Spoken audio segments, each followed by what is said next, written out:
The Niners started the Falcons game on Sunday without 6 defensive starters: Nick Bosa, Emmanuel Mosley, Jimmy Ward, Azeez Al-Shire, Eric Armstead, and Javon Kinlaw, who hit IR, by the way, last week since our last podcast. And then during the game, the following things happened.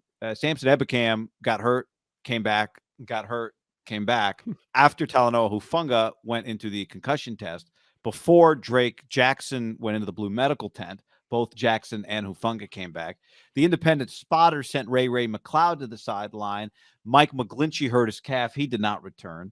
Charvarius Ward did not return from his groin injury. Brandon Ayuk had a calf cramp. He did come back. And after John had already changed the channel, Flanagan Fowles injured his knee at the end of the game, unknown on his status. I think that's right as I changed the channel. Gotcha. When Flanagan Fowles was laying there, I said, I've seen enough. As you tweeted, D'Amico might have to throw a uniform on. Pretty nuts. What's funny is McGlinchey did. Remember, he gets hurt. He comes back, and he's kind of limping, and then clearly he goes back out, and then he's out. Charvarius just disappears, and then they start. Mooney. I'll give McGlinchey some credit on this one.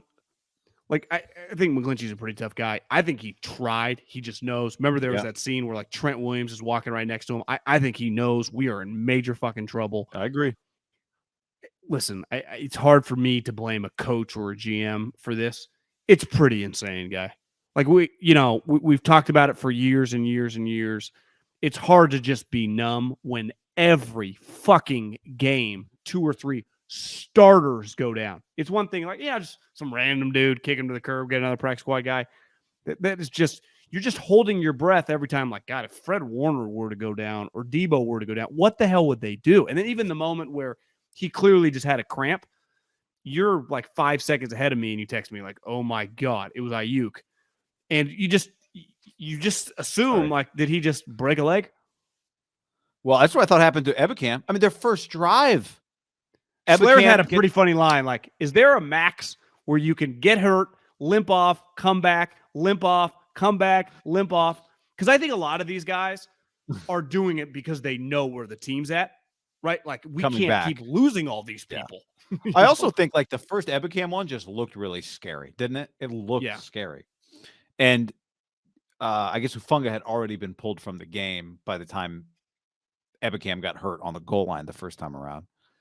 Hufanga falls under unless you're a quarterback. Like, it's like you might have a concussion. You'll get checked, come back in the game, keeps crushing everybody. It's like, no one cares at any other position except quarterback. Oh, I didn't even mention in that list that it happened to Debo.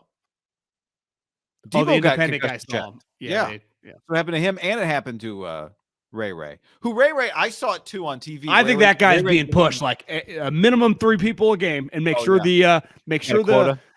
the play-by-play guy and analysis and the guy analyzing the game know about it. So just send them a text. Here are their numbers. Every time you see, like, guys just checking Debo here, it's like Debo wasn't even in the game. Just doing my due diligence. It's like, guys, we get it. I did think when I saw Ray got up and, like, did one of those head shakes, I'm like, oh, that's an immediate tester, and that is what happened. So after the game, Kyle Shanahan said, Bosa could be back this week against the Chiefs, and Trent Williams apparently could be back this week.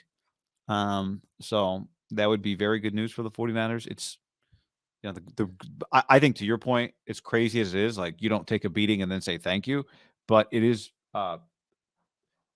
they've been really lucky in the sense that Ayuk, Debo, and Kittle have been very healthy because those guys are in a lot of collisions. Fred Warner obviously makes a ton of plays. Kittle did miss 2 games. Yeah, no, I just meant since, but you're right. Yeah. And the one thing I thought also was just Chris Kasarek's guys do just keep making plays. Drake London had a sack for the 2nd game in a row. Ebukam and Omenihu were everywhere. Givens, Hyder made a couple plays that really stood out. Ridgeway made some plays. Ridgeway. I mean, Kasarek just saves their ass every week. His squad, which I said a couple weeks ago, and every time I watch him, I stand by this, is like the regular army, and then, like, the special forces show up to help the regular army, and that's Kasarek's squad. And they wear, like, a slightly different uniform, and they kind of think they're better than everybody else. But even though they're a little arrogant, like, the rest of the army's like, fuck, we need these guys. Like, they do the dirty work. They go in first. They're just fantastic. They just come in waves. So, well, what's even to say at this point, though? Right? They fire trainers, they fire doctors. They just the turf.